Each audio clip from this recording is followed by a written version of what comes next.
옆에 계신 분에게도 눈인사로 사랑합니다, 축복합니다. 네, 네. 여러분들과 함께 3주를 뵐 수 있어서 너무 감사했습니다. 오늘 마지막 자존감에 대한 이야기로 3주의 시리즈 설교를 마무리하게 될 것 같습니다. 여러분, 자존감 참 우리가 들으면서도 살면서 너무 필요하고 또 건강한 자존감을 가지는 것을 우리는 또 사모하고, 아이들도 높은 자존감을 가지길 원하고 어른들도 자존감이 건강하기를 원하고, 여러분 그렇게 살고 계시지요? 그런데 여러분, 우리가 이 자존감이라는 것은 어떤 눈을 통해서 세상을 보는 관점이 하나 있다면, 우리가 생물학적으로는 이 마음은 자존감이라는 이 내면의 시각, 이 관점을 통해서 우리는 세상을 보게 되어 있습니다. 그래서 우리 안에 있는 이 자존감이라는 것은 우리 내적 시력을 만드는 매우 중요한 부분이기도 하죠. 그래서 이 자존감이 우리 가운데 어떻게 형성이 되고 또 어떻게 우리 가운데 성장하고 자라가는지에 따라서 우리 삶의 많은 부분들이 달라질 수 있습니다. 심지어 하나님에 대한 표상, 이미지, 하나님에 대해서도 이 자존감은 많은 영향을 미칩니다.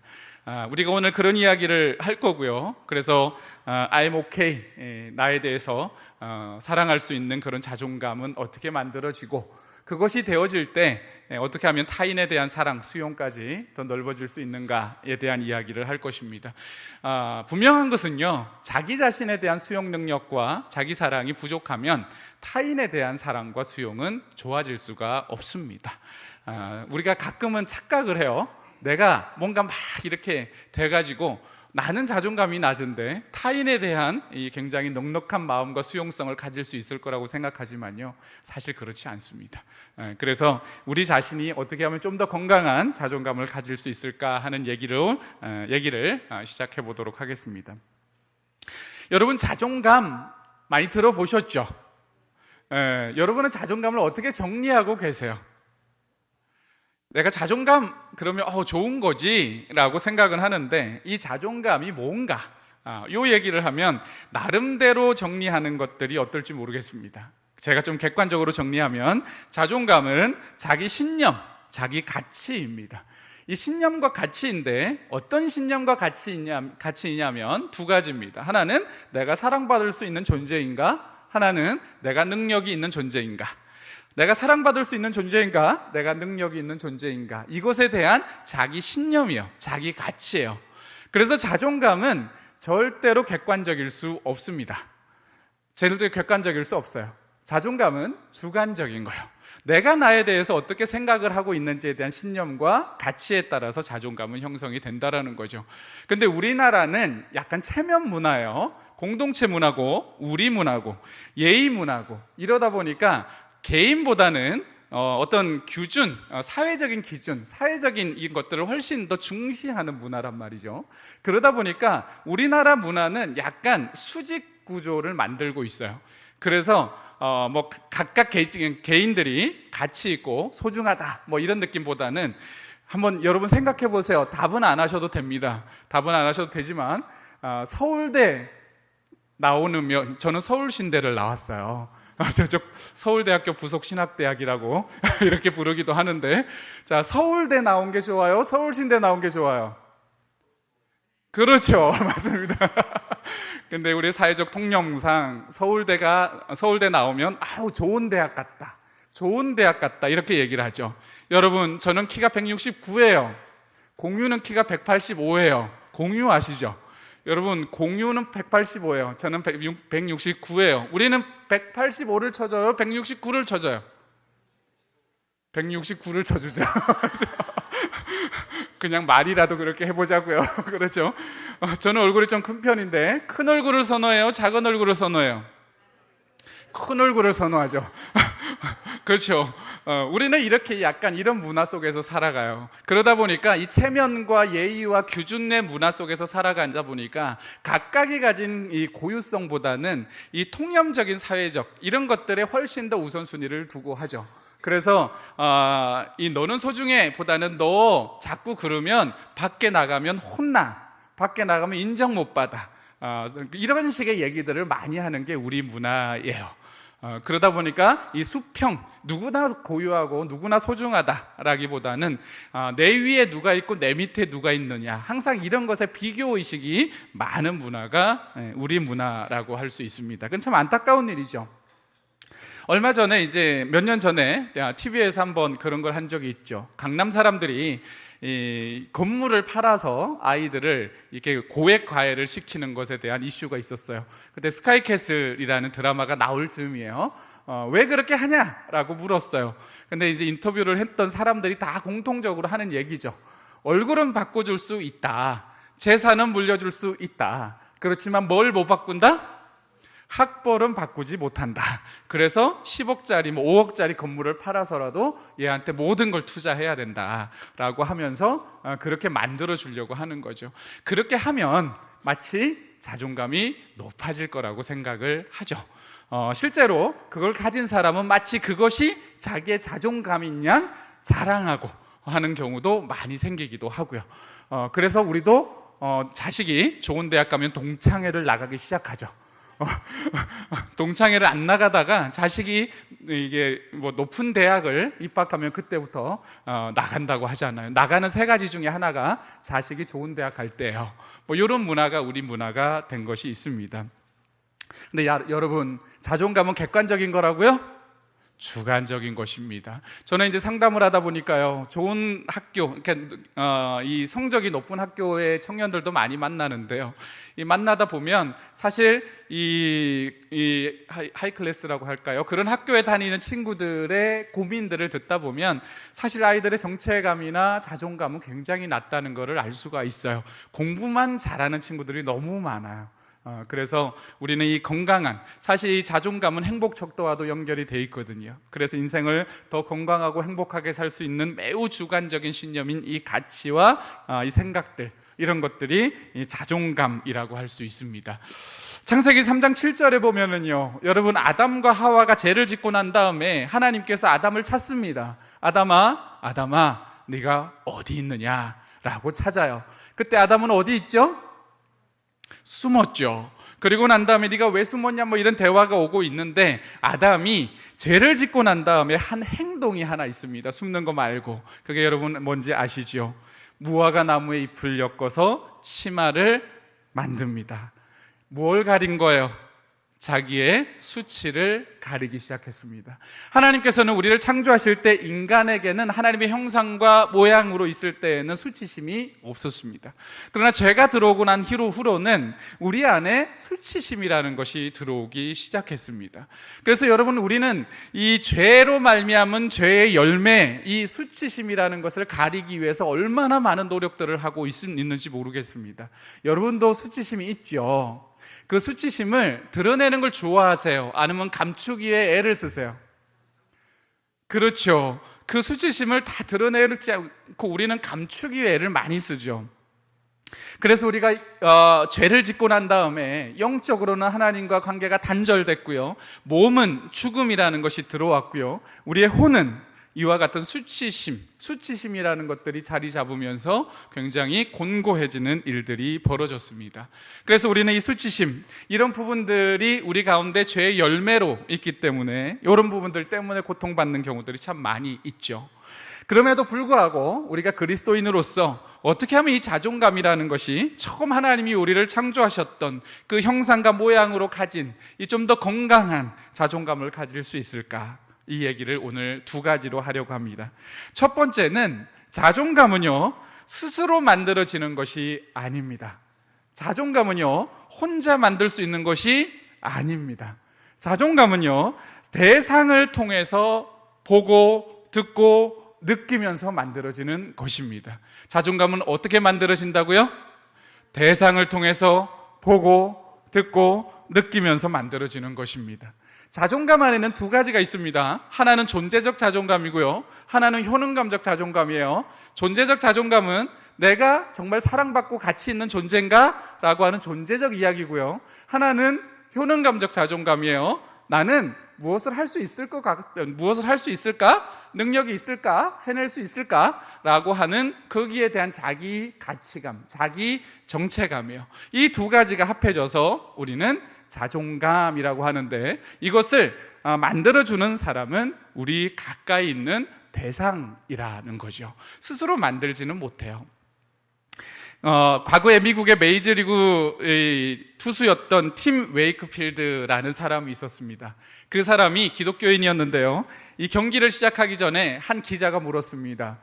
당신은 오늘 경기가 긴장되지 않습니까? 오늘 경기가 두렵지 않습니까? 라고 물었습니다. 그랬더니 이 투수가 이렇게 얘기했죠. 아니요, 저는 전혀 긴장되지 않습니다. 왜냐하면 오늘 경기를 내가 잘하든 못하든 상관없이, 설사 내가 오늘 경기를 못해서 지더라도 나의 부모님은 나를 사랑할 것이고, 나의 친구들은 여전히 나를 사랑할 것이며, 나의 하나님도 여전히 나를 사랑하실 것이기 때문입니다. 그리고 나는 나 자신이 잘할 수 있을 것이라고 믿습니다. 이렇게 이야기했습니다. 여러분, 이것이 뭡니까? 자존감입니다. 자기 자신에 대한 주관적 신념과 가치들이죠. 스스로 만들어지지 않습니다. 여기 아이들을 키우는 부모님들도 있습니다. 어린아이들, 아기들 딱 태어났을 때 몸도 굉장히 연약한 존재지만요, 이 마음도 굉장히 연약한 존재들이에요. 그래서 자기가 누군지도 몰라요. 자기가 누군지도. 그러니까 엄마가 마치 자기라고 생각하는 아이들이잖아요. 그래서 엄마가 나인 것처럼 살던 시기가 한 6개월 된다고 해요. 길면 좀 더 가겠죠. 이 아이들이 자아가 너무 약한데 내 앞에 있는 엄마라는 주 대상이 자꾸 나를 대하면서 웃어주고 안아주고 먹여주고 씻어주고 사랑한다고 비벼주고 막 이러면은 애들이 이 자아라는 것이 만들어지면서, 뭐지? 나 이렇게 괜찮은 거야? 나 사랑스러운 거 맞아? 라고 하면서 스스로 자기에 대한 자아를 그렇게 만들어가는 거예요. 그래서 이게 자기 이미지가 되는 거예요. 자기 이미지. 나 괜찮구나. 근데 저는 저희 어머니가 낳자마자 식모를 가셔가지고요, 저희 누나는 되게 무서워요. 저희 큰 누나가 저를 키웠는데 너무 무서워요. 근데 제가 어렸을 때 기억이 하나도 안 나지만 제가 공포심이 많은 걸 보면 저희 누나의 영향을 많이 받은 것 같긴 해요. 저희 어머니는 주말만 오셔서 주말만. 이제 이런 거죠. 근데 그런 경험의 시기들이 지나고 나면 이제 아이들이 유아기를 지나고 학령정기를 지나고 아동기를 지나고 청소년기를 지나죠. 이런 시기를 지나는데요, 여러분, 청년 이전 시기까지는 아직도 이 자아가 허물허물해요. 아기 때가 더 허물하고요, 청소년기가 강한 것 같지만 절대 그렇지 않아요. 심리적으로 가장 불안정한 시기는 청소년기다. 11살부터 23살 정도까지를 우리는 청소년이라고 얘기해요. 이 시기가 가장 불안정한 시기예요. 그러다 보니까 그 시기에 아이들이 센 것 같지만요, 심리적으로는 굉장히 불안정한 시기예요. 그래서 이 시기를 자아 정체감 형성 시기다, 뭐 이런 얘기 하잖아요. 그렇기 때문에 청소년 부모들도 아이들 다 컸다고 생각하시면 안 됩니다. 그 시기에 이 아이들과 어떤 대상이 되어주는지에 따라서 아이들은 자기 이미지를 확고하게 만들어가는 시기라고 할 수 있습니다. 성인이 되면은요, 이제는 이 관계가 심리학에서는 사실은 성인이 되면 스스로 만들어가는 것이다라고 얘기하지만, 그래도 인간은 연약해요. 그래서 인간은 이제는 성인이 되어서도 특별히 이제 부부라는 관계 대상, 이 관계 대상을 통해서 나에게 부부, 아내가, 남편이 어떤 대상이 되어주는지에 따라서 우리의 자존감은 만들어지기도, 더 좋아지기도 하고 더 꺾여지기도 하고, 이런 관계를 우리는 맺어간다는 거죠. 그래서 대상이 정말 중요합니다. 아멘. 하나님 어떤가요? 여러분, 우리는 하나님은 우리에게 어떤 대상인가요? 이거 참 우리 신앙생활에 정말 중요하거든요. 여러분, 요한일서 4장 8절 말씀에 이 말씀이 있죠. 하나님은 사랑이시라. 요한복음 3장 16절은 어떻게 시작하죠? 하나님이 세상을 이처럼 사랑하사. 그리고 요한일서 4장 16절에서도요, 하나님은 사랑이시라. 사랑 안에 거하는 자는 하나님 안에 거하고 하나님도 그의 안에 거하시느니라. 하나님은 사랑이라고 하셨어요. 처음 인간을 창조하실 때도요, 우리의 모양과 우리의 형상대로 그렇게 사람을 하기를 원하실 때도 세 분 하나님의 그 사랑이 근거가 돼서 창조하시잖아요. 하나님은 우리를 대할 때 항상 이 사랑이라는 대상으로 우리를 만나주세요. 그래서 하나님은 만나러 갈 때 우리는 항상 사랑, 주님은 우리에게 사랑의 대상으로 다가오시니까 그렇게 우리는 하나님의 사랑으로 느껴지잖아요. 예수님이 이 땅에 오실 때도요, 무슨 걸 뭐를 근거로 이 땅에 오셨어요? 왜 십자가를 짊어지시고, 왜 고통의 죽음을 두고 죽으시고, 왜 부활하시고, 이유가 뭐예요? 우리를 사랑하시기 때문에. 성령님이 이제 우리 가운데 오셔서 각 사람 안에 거하세요. 보혜사로 거하시면서 우리를 도우시고 이제 기업의 보증이 되셨어요. 왜 그러고 계세요? 우리를 사랑하시니까. 항상 우리를 사랑하시니까. 우리를 사랑의 대상으로, 우리보다 훨씬 크신 분이에요. 우리보다 더 작으셔서 우리가 이러면 뭐 이러고 이러면 이런 게 아니고 훨씬 더 큰 분이셔서 우리가 어떻게 하든 거기에 흔들리지 않으시고 우리를 사랑이라는 대상으로 우리에게 다가오시죠. 저희 아들이 17살인데요 지난주에 우리 땅 재료 밟고라는 이 학교에서 하는 이 프로그램에 참여를 해서 갔어요. 전교생이 다 같이 가요. 1학년에서부터 이제 11학년까지 한 명씩 이렇게 해가지고 한 팀인데, 이제 부두레장이라고 부반장 같은 역할을 하고 갔어요. 이제 사진이 올라오는데 야, 잘하더라고요. 막 애들 줄 세우고 막 꼬마 애들 막 업고 막 안고 짐 다 들어주고 막 이렇게 다니더라고요. 3박 4일 딱 지나서 집에 딱 왔어요. 이 아이가 어떻게 됐을까요? 온 짐은 바닥에 내팽겨 쳐놓고 먹은 음식들은 그대로 있고 씻기는커녕 와서 게임 막 하고 있고 막 이러고 있는 거죠. 제가 기대를 했어요. 간 그 부두레장처럼 좀 성숙돼서 올려나? 했더니만은 집에 와서 다시 아기가 됐더라고요. 왜 그럴까요, 여러분? 왜 집에 오면 엄마도 있고 아빠도 있는 그곳에서 아이는 아기가 됐을까요? 부모에 대한 사랑의 안심이 되는 거예요. 우리가 부모가 어떻게 해도 받아줄 거라는 걸 아는 거죠. 학교에 갔더니만 선생님들 앞에서는 왜 못 그래요? 선생님한테 그렇게 하면 혼나잖아요. 너 부두레장이 그러면 안 돼, 애들 챙겨야지, 이렇게 얘기하잖아요. 근데 우리는 잔소리는 하지만 결국 이 아이를 어떻게 해요? 또 보호하고, 아유 그래 자식아 먹어라 뭐 또 이러죠. 아유 더 먹어 그래 이러면서 또 아이를 대상을 해주잖아요. 사랑의 대상 역할을 또 해준단 말이죠. 그러니까 아이는 또 소리도 지르고 한다고 막 이러면서 또 하지도 않고, 그날 집은 12시에 왔는데 씻은 건 밤 12시 반에 씻었어요. 한다고 한 지가 벌써 몇 시간이 지났는지 몰라요. 그럼에도 그 아이가 그렇게 버틸 수 있는 건 누구의 사랑에 근거하는 거예요? 부모의 사랑에 근거하는 거예요. 그래서 부모가 큰 거예요. 부모가 자식보다 작지 않은 거죠. 큰 자가 작은 자의 자존감을 만들어주는 거예요. 부부도 마찬가지죠. 우리가 좀 더 큰 자로 대상이 되어주면 자존감을 잘 높여줄 수 있어요. 근데 그러지 못하면 우리가 그 사람의 자존감을 자꾸 건드리죠.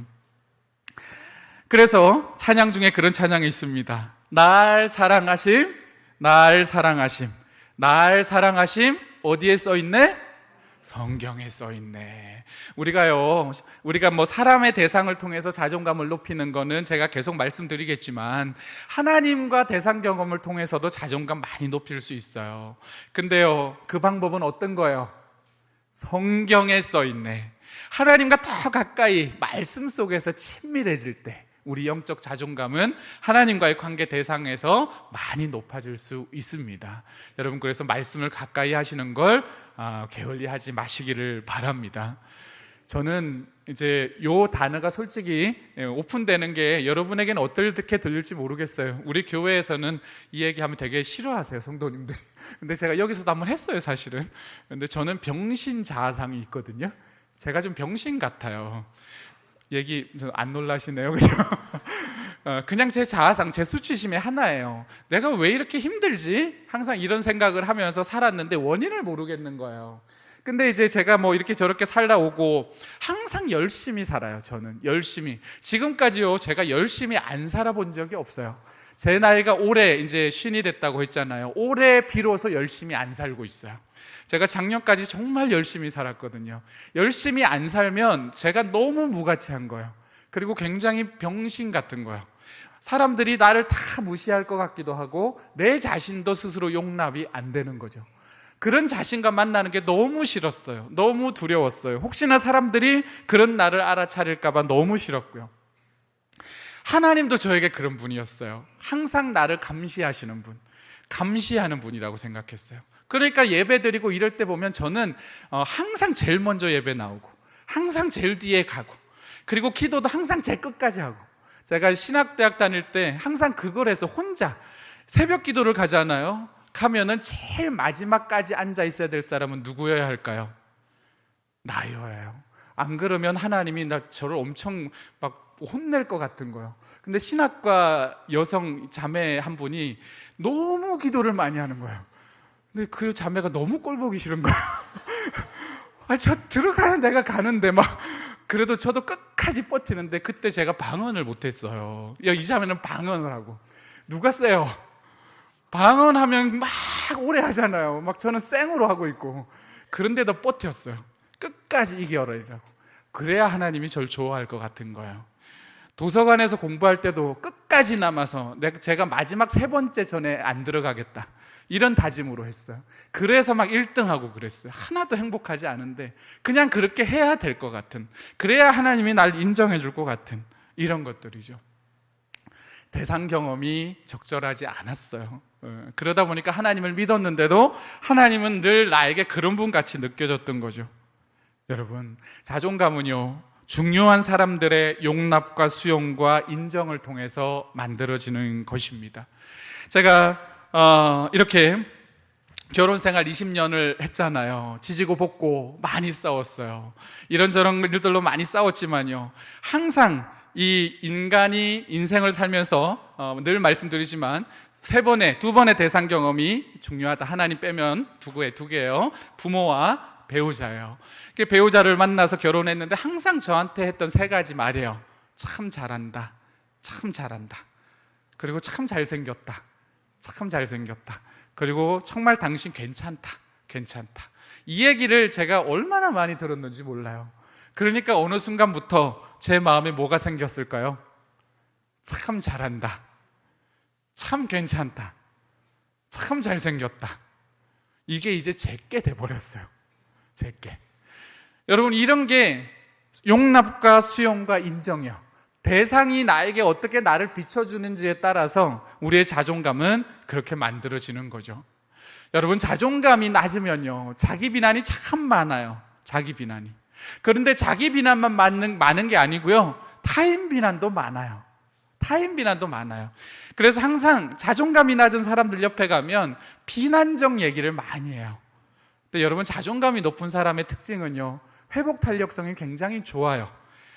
상처나 어려움을 겪어도 금방금방 좋아지는 마음이 있어요. 그런 것들이 있는데, 또 하나가 뭐냐 하면 자기 수용이 잘 돼요. 자기 수용이. 그리고 또 하나는 타인 수용도 잘 됩니다. 타인에 대한 수용도 잘 돼요. 당신 너무 좋고, 우리 아이들 너무 좋고, 우리 교회 너무 좋고, 이런 말들이 많아져요. 이런 게. 자기 수용이 잘 되는 사람은 타인 수용도 잘 되고, 이런 것들이 이제 I am okay와 you are okay가 함께 가는 거죠. 다 누구를 통해서 만들어진다고요? 대상을 통해서 만들어집니다.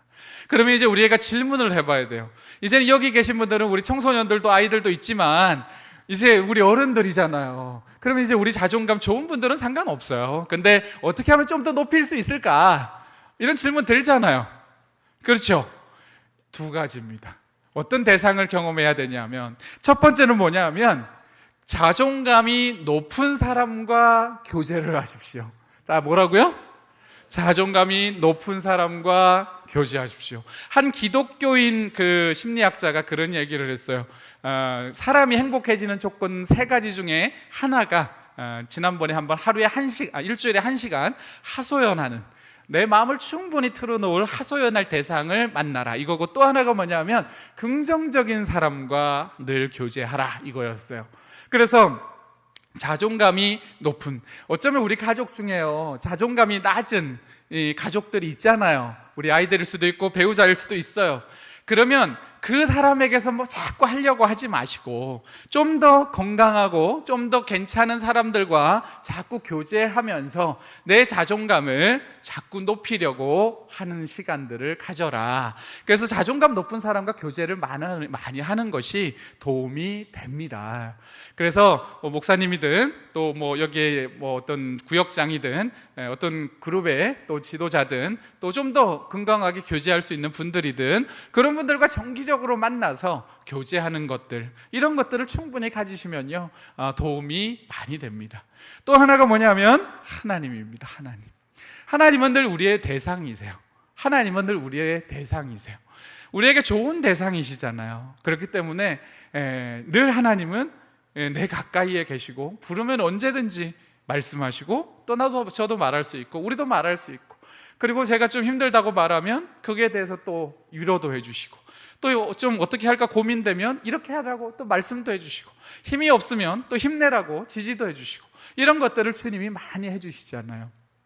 그런 것들을 해가는 것이 필요합니다. 자, 여러분께 첫 번째 한 가지를 나눴습니다. 자존감은 누구를 통해서 만들어진다고요? 대상. 근데 여러분, 항상 우리 마음은 죄성이 많다 보니까요, 이런 부분들을 적용할 때 항상 누구를 묵상할까요? 상대를 묵상하죠. 그렇죠. 이렇게 하면 좀 더 내가 좋을 텐데, 이렇게 하면 내가 좀 더 좋을 텐데. 사실 우리는 그렇게 많이 생각을 하죠. 여러분, 생각을 좀 바꿔서요, 누가 바뀌기? 내가 바뀌기. 그리고 제가 살아보니까요, 사람으로서 온전히 100% 다 받을 수 있는 관계는 없습니다. 늘 죄인은 연약한 부분을 가지고 살아갑니다. 어떤 부분은 사람을 통해서 얻게 되고요, 그렇지만 안 되는 어떤 부분은 누구에게? 하나님께. 우리는 신앙의 사람이기 때문에 이런 공식으로 두 가지를 함께 해가야 될 줄로 믿습니다. 두 번째는요, 자존감을 높이는 실제적인 사람이 되라. 자존감을 높이는 실제적인 사람이 되라라고 여러분에게 또 함께 나누고 싶습니다. 이 가족치료사였던 사티어라는 사람이 이야기를 했습니다. 자존감이 낮은 사람은 그 마음에 항상 면박군이 있다. 면박군. 항상 혼내는 메시지가 따라다니는 거예요. 여러분은 혹시 어떠세요?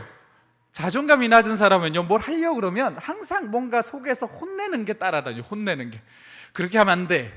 너 그렇게 하면 안 돼. 누가 뭐라고 할 거야. 너 그렇게 하면 사람들이 싫어해. 너 그것밖에 안 돼? 너 그거밖에 못해? 이런 면박군이 항상 따라다닌다는 거예요. 이거는 언제부터 만들어졌다는 거예요?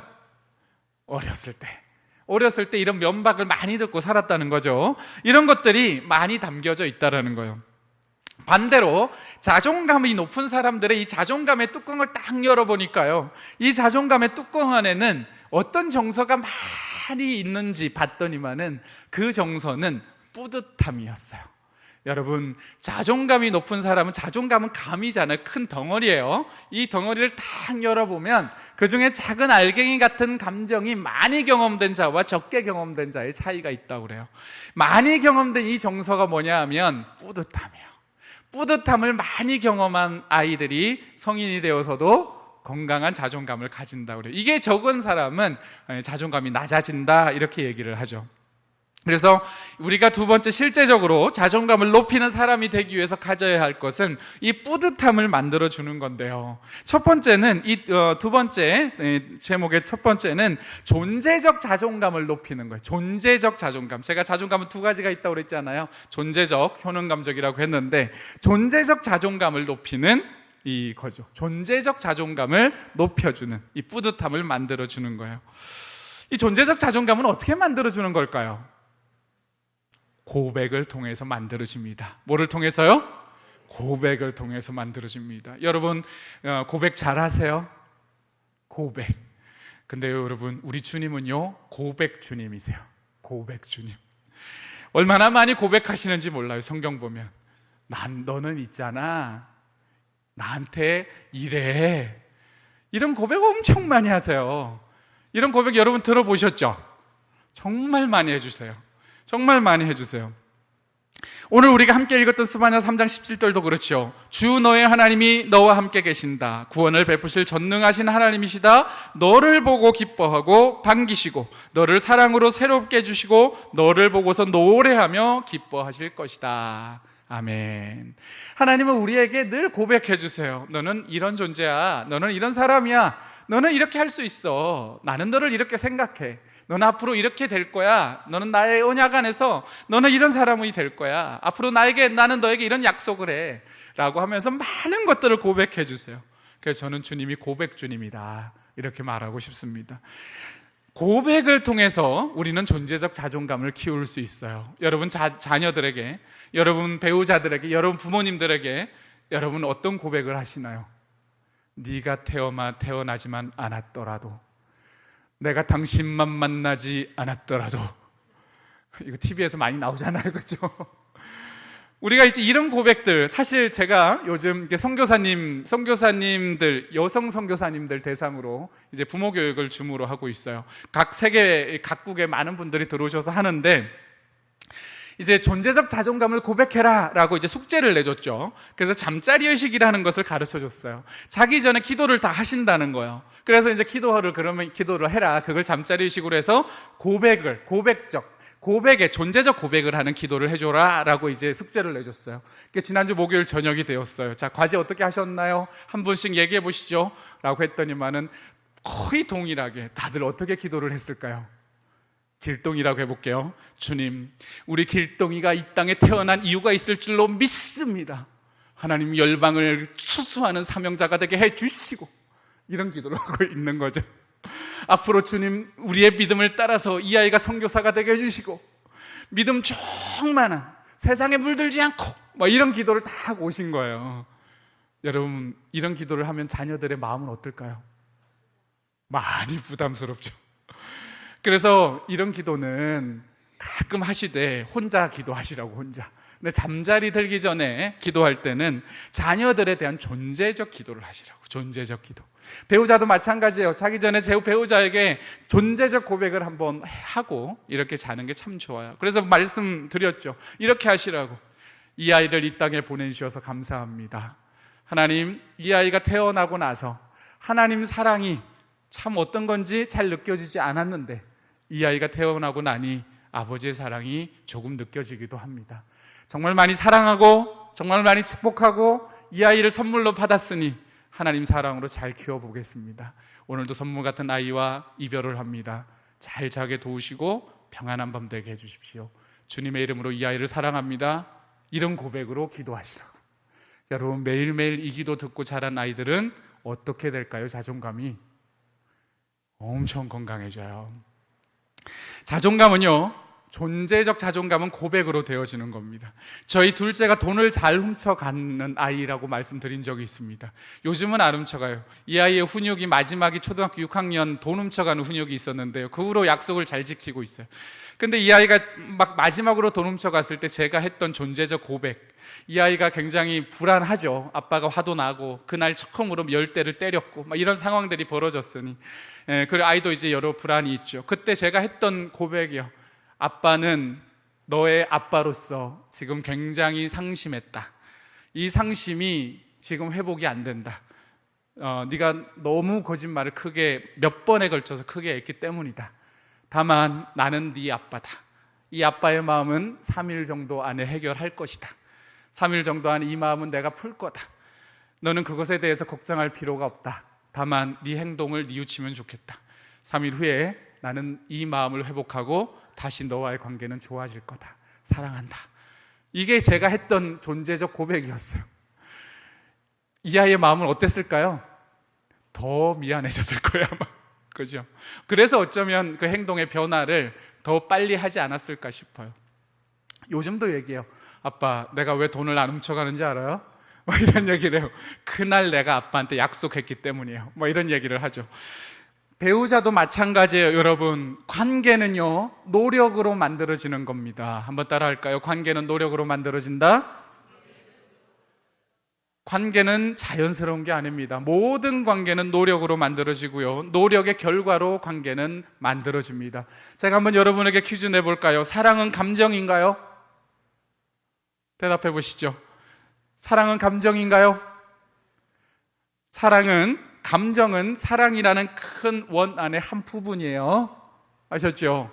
그런데 우리는 더 많은 심리학자든 뭐든 관계학자든 심지어 뭐 많은 사람들이 이야기하기를 사랑은 성품이다라고 얘기를 해요. 사랑은 인격이다라고 얘기해요. 그 중에 하나가 감정이죠. 그렇기 때문에 여러분, 인격과 성품은 하루아침에 만들어지는 게 아니에요. 이것은 끊임없는 노력을 통해서 인격과 성품이 만들어지는 거죠. 그렇기 때문에 사랑은 스스로 되는 것이 아니고 계속해서 상대를 향해서, 제가 이제 스카펙이라는 사람을 좋아하는데요, 이 사람이 그렇게 정의했어요. 사랑은 사랑하는 대상이 살아나고 성장하도록 내가 의도와 의지를 가지고 어떤 조치를 취하는 행동이다, 이렇게 얘기를 했어요. 참 멋있죠? 상대를 성장시키도록, 더 살아나도록 내가 의지와 의도를 가지고 어떤 노력을 하는 행동이다, 이렇게 얘기를 했어요. 이게 사랑이다라고 이야기를 했고요. 에릭 프롬이라는 사람도 사랑은 돌봄이고 책임감이고 존중이고 이해하는 것이다. 감정이라고 말하지 않고 하나의 성품이다. 그런데 이런 것들을 가진 성품이다 라고 얘기를 하는 거죠. 여러분, 부부가 쉬워요? 쉽지 않죠. 제가 어제 저희 집 앞에 산책하면서 굉장히 재밌으면서도 씁쓸한 장면을 보았어요. 젊은 부부 둘이서 강아지 산책을 하러 나온 거예요. 이렇게 가는 거죠. 근데 아내가 화가 난 것 같아요. 남편은 뭐 뒤에서 이렇게 강아지를 몰고 가고, 근데 이제 막 빨리 오라고 막 이러면서 이제 가는데 막 얼굴이 굳어 있어요. 근데 남편이 걔가 안 따라가니까 천천히 가는데 빨리 오라고 막 이러면서 막 하는 거죠. 근데 이제 강아지가 막 있다가 막 이렇게 갔어요. 그랬더니 갑자기 남편 보고 화를 막 내더니 강아지를 보더니 우리 댕댕이 왔어 막 이러는 거죠. 그걸 막 했더니 막 그 강아지를 향해서는 막 엄청난 환대를 하는 거예요. 그러더니 갑자기 당신 진짜 그런 식으로 해? 막 또 그러면서 이렇게 확 긋더니 우리 애기 막 또 그러는 거죠. 그걸 보면서 반대로 되면 너무 좋겠다 막 그러면서 거기를 이렇게 걸어갔는데요. 여러분, 사람은 쉽지 않아요. 강아지는 쉬워요. 제가 오늘 강아지에 대한 얘기는 하지 않을 거예요. 저희 교회에서 한번 강아지에 대한 제가 설교를 한번 했었거든요. 왜 사람은 강아지를 좋아하는가? 이 설교를 한번 했었어요.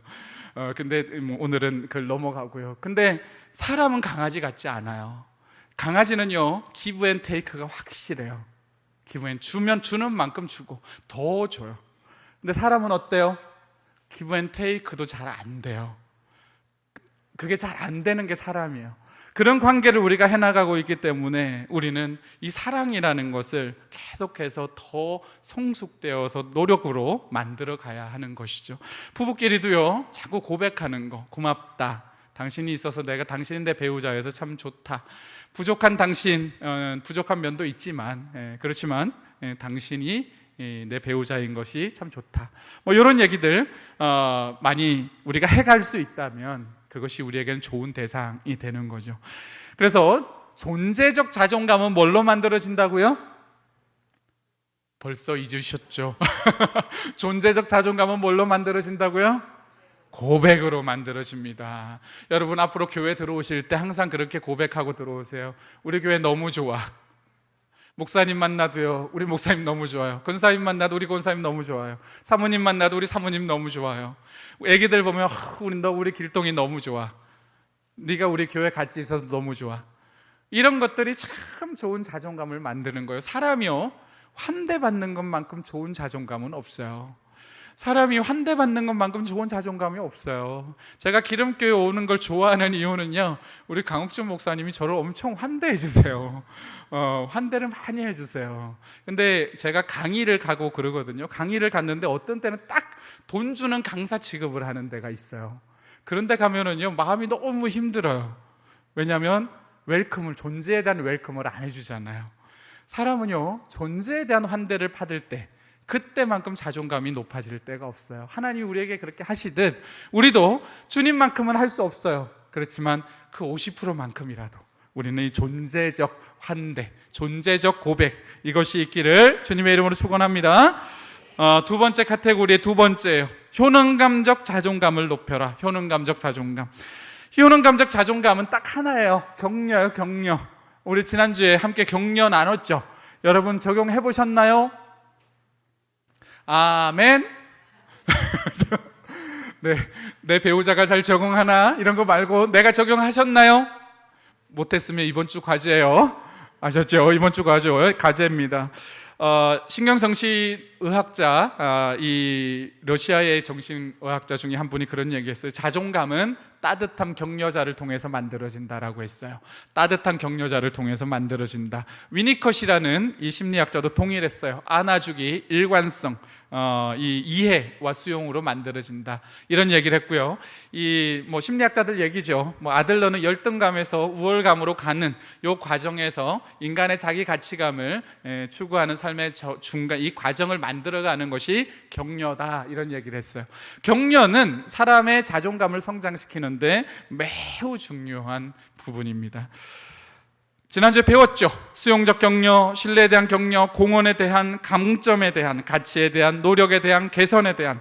잘할 수 있어, 넌 참 잘하고 있어, 좀 부족한 면이 있지만 더 좋아질 수 있을 거라고 생각해, 지금은 이 모습이지만 앞으로는 이런 모습이 되어갈 거라고 나는 믿어, 넌 참 괜찮은 사람이야, 참 충분해, 오늘 참 좋았어, 생각했던 것보다 훨씬 잘하는데, 이런 것들이 격려죠. 격려죠. 이런 믿어줌도 격려고요. 여러분, 코이라는 물고기 아실 거예요. 어항에서 자라면 한 10cm 자라죠. 수족관에서 자라고 연못에서 자라면 한 30cm 자라요. 강에서 자라면 1m 자라요. 이 대상이 어떤 이 넉넉한 마음을 가졌는지에 따라서 우리는 달라지는 대상을 키우는 거예요. 우리가 이런 작은 어항에서 키우다 보면 우리 안에 있는 가치 있는 내 대상들, 배우자든 부모님이든 자녀들도 요만한 아이들이 요만한 배우자가 되는 거예요. 우리가 좀 더 넉넉해진다면 그렇게 할 수 있는 거죠. 부부가 전우애로 산다고 해요. 얘기 많이 들으셨죠? 참 어쩔 수 없는 것 같기도 하지만 또 그게 정답은 아니죠. 여러분, 전우애로 산다는 말이 무슨 말이에요? 관계 빼고 역할로만 산다는 뜻이에요. 전우애라는 말이 그런 말이에요. 이런 것들이 우리 가운데 있잖아요. 우리가 그냥 노력 없이 살아가다 보면 시간이 지나면 더 이상 상처받기 싫어서, 더 이상 배우자에게 상처받기 싫어서 거리두기를 해요. 거리두기가 점점 길어지다 보면 이제는 관계 노력보다는 거리두기에 익숙해지고, 그러다 보면 그 다음에 하는 게 전우예요. 그러면 이제 역할만 하면서 살겠다는 거예요. 이렇게 처음부터 전우애가 되는 것이 아니고 서로 노력하지 않다가 상처가 서로 간에 이제는 더 이상 추지 않게 해서 멀어진 관계를 유지하다가 생기는 거예요. 이런 게 우리가 알고 이 말을 써야 돼요. 그래서 우리는 자꾸 이 벌어지지 않도록 적당한 거리에서 떨어졌다 붙었다, 떨어졌다 붙었다, 싸웠다 사랑했다, 싸웠다 사랑했다, 싸웠다 사랑했다, 너랑 못 살겠다, 너랑 죽고 살겠다, 이러다가 네가 없으면 못 살겠다, 이러다가 계속 왔다 갔다 하는 거예요. 서로 그러면서 붙어가는 거예요. 부부는 일관적으로 늘 좋을 수는 없잖아요. 왔다 갔다 하잖아요. 너 너무 싫어, 나 너 너무 좋아, 이러다가 필요한데, 필요 없는데, 이러면서 살잖아요. 서로 이러면서 가다가 계속 붙었다 떨어졌다 가면서 이렇게 가는 거예요. 그런 과정에서 우리는 이 격려라는 것이 붙는 지점에 매우 중요한 것들이에요. 붙는 지점에. 자녀들과도 마찬가지예요. 자녀들과도 이렇게 싸웠다 떨어졌다, 싸웠다 떨어졌다, 둘 다죠. 싸웠다 떨어졌다는, 싸웠다 붙었다 하잖아요. 그럴 때 붙을 때 존재적 고백 플러스 이런 격려들을 하는 거죠. 격려들. 여기 자녀들도 있는데요, 부모님 많이 격려해 주세요. 우리 아이들. 아멘. 너무 작죠? 그렇죠. 많이 필요해요. 부모들도 격려가 필요한 사람들입니다. 우리 엄마 아빠에서 참 좋아, 엄마 아빠 참 잘하는 것 같아, 우리 엄마 아빠로 태어난 게, 내가 엄마 아빠 자녀로 태어난 게 참 너무 감사해, 이런 말들을 듣는 게, 부모는 딴 거 필요 없어요. 어디 가서 돈 벌어 오길 바라는 것도 아니고 이런저런 거 아니잖아요. 그냥 우리 여기 성인 부모님들도 어머님 아버지께 마찬가지입니다. 엄마가 내 엄마여서 참 좋아, 엄마의 딸로 살아서, 엄마의 아들로 살아서 내가 참 행복한 것 같아, 이런 얘기는 다 중요한 격려예요. 존재적 격려. 이런 것들을 하면 삶의 자기에 대한 자존감이 굉장히 좋아지는 거죠. 저는 가끔 내가 괜찮은 목사일까? 또 나는 괜찮은 아빠일까? 이런 질문을 많이 해요. 요즘 제가 이제 나이도 들다 보니까 제가 정말 좋아하는 드라마 낭만 닥터 김사부 정말 본방사수하느라고 얼마나 애쓰는지 몰라요. 그걸 보면서 1인 1회 울어요, 제가. 왜 우냐? 그냥 어떤 장면에서 우는 게 아니고 이 김사부라는 사람의 어떤 어른으로서, 옛날에 제가 나의 아저씨라는 드라마도 엄청 울면서 봤거든요.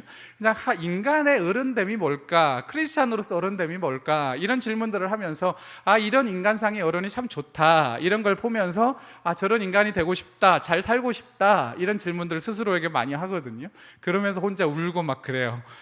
이런 이제 그런 걸 하는데, 제가 어떤 사람일까라는 질문을 할 때 저희 아이들이 어려서부터 써줬던 편지들이 있어요. 이런 편지들을 그때 종종 찾아서 읽어봐요. 제 안방에 이렇게 쭉 나열되어 있거든요. 그래서 그걸 꺼내서 읽어보고 또 꺼내서 읽어보고, 그러면 이 아이들이 저한테 해줬던 고백들이 있어요. 이런 얘기들을 이렇게 읽으면서 나는 그럼 좀 더 이렇게 살아가야겠다. 내 마지막 비석에서 아이들이 나의 인생에 어떤 비석의 문구를 써준다면 이런 문구로 써주기를 바라면서 살아야겠다, 뭐 이런 생각들을 하거든요. 이제 그때 이제 이번 주에 읽었던 문구 중에 큰아이가 얼마 전에 저한테 썼던 편지가 있었어요. 그게 이제 제가 사실 지난주 힘을 좀 잃었을 때 이 편지를 다시 읽고 굉장히 격려를 많이 받았는데, 이 내용이었어요. 아빠가 내 아빠여서 참 좋아. 그리고 요즘 더 생각하는 것은 아빠가 목사이라는 게 너무 좋아. 아빠가 하는 일들이 너무 멋있고 자랑스럽달까? 나도 그런 사람이 되면 참 좋겠다는 생각을 해. 내가 또 아빠 딸이니까 나도 아빠처럼 멋진 어른으로 살아가 보도록 노력해 볼게. 이런 편지를 저한테 보낸 적이 있어요. 떨어지니까 이런 게 있더라고요. 붙어 있을 때 이런 얘기 안 하더니 하여튼 뭐 이런 얘기를 했어요. 그래서 제가 참 좋았던 감동적이었던 맛등 두 가지 다 나왔어요. 아빠가 내 아빠여서 참 좋아, 목사여서 참 좋아. 그러니까 제가 이 두 가지에 대해서 잘하고 싶은 마음이 다 있는데 그냥 이 고백을 해주니까 너무 고맙더라고요. 사실 근데 별거 한 거 없어요. 늘 첫 주차에도 말씀드렸지만 그냥 얘기할 때 잘 들어주고 격려해주고 넌 나한테 참 소중한 딸이야 라는 말해주고, 그냥 오늘 우리가 함께 나눴던 거를 그냥 하루 또 일주일에 한 번 이렇게 거상하면서 사는 거죠. 저라고 왜 화내지 않고 저라고 왜 혼내지 않았겠어요. 막 공부 안 할 때는 소리 빡 질러가면서 이런 식으로 할 거면 다 때려쳐! 뭐 이런 얘기도 많이 하고 그랬어요. 그렇지만요, 그 간헐적인 화보다 꾸준히 하고 있는 나의 고백들이 훨씬 더 많았던 거죠. 그래서 우리는 하나님처럼 할 수는 없어요. 때로는 폭발하고 또 때로는 당신 꼴보기 싫다고 말도 하고 간헐적으로는 할 수 있어요. 간헐적으로는. 근데 이게 꾸준하고 이건 간헐적이야, 이러면 안 되는 거예요. 이거는 간헐적이더라도 이것을 꾸준히 하는 거죠, 우리가. 그러면 우리는 이것대로 마음이, 관계가 만들어지는 거죠. 여러분, 말씀을 마무리하려고 합니다. 자존감을 꺾는 4가지가 있어요. 자존감을 꺾는 4가지. 그냥 이름만 딱 댈게요. 첫 번째, 과잉 기대하기. 완벽주의 기대요. 완벽주의, 계속 완벽한 걸 기대하면서 말해요. 완벽한 거. 두 번째, 실수 계속 지적하기. 세 번째, 기대하지 않기. 기대하지 않아요, 그 사람에 대해서. 네 번째, 과잉으로 모든 것 다 해주기. 이런 것들이 자존감을 꺾는 4가지요. 이거는 부모교육 책에 잘 나와 있어요. 이 4가지는 자존감을 꺾는 굉장히 큰 안 좋은 것들이다, 이렇게 얘기를 해요. 완벽주의 요구하기, 실수 계속 지적하기, 기대하지 않기, 그리고 과잉 보호하면서 다 해주기. 이런 것들이죠. 우리는 하나님의 고백 가운데서 대상을 잘 경험하면서 살고, 완벽하지 않지만 우리가 마주한 가족들과 서로 좋은 대상이 되어주기를 주님의 이름으로 축원합니다. 아멘. 기도하겠습니다. 하나님 감사합니다. 오늘 자존감에 대한 이야기를 함께 나누었습니다. 주님, 하나님은 우리에게 늘 좋은 대상이 되어주십니다. 그래서 우리가 안전하고 주님의 대상 경험을 통해서 우리는 영적 자존감, 그리고 우리의 마음의 자존감을 세워갑니다. 또 우리가 살아가면서 만나는 가족들 안에서도 이런 대상이 되어서 충분히 괜찮은 좋은 사람으로 우리가 아이에게, 부모에게, 배우자에게 좋은 대상이 되기를 소망합니다. 구체적으로 우리 존재적 자존감들을 함께 고백하고 또 효능감적 자존감을 위해서 격려하고 이렇게 살아가면서 우리가 함께 서로가 윈윈하는 그런 가족들이 될 수 있도록 주님의 이름으로 축복하여 주시옵소서. 이곳에 있는 모든 한 사람 한 사람들 속에 오늘 말씀이 새겨지게 하셔서 이곳에 있는 우리가 들은 자들이 복되다 하시니 들은 자들이 축복의 통로가 되게 하시고 우리를 통해서 관계들이 세워져 가는 은혜가 있도록 도와주시옵소서. 예수님의 이름으로 기도드립니다. 아멘.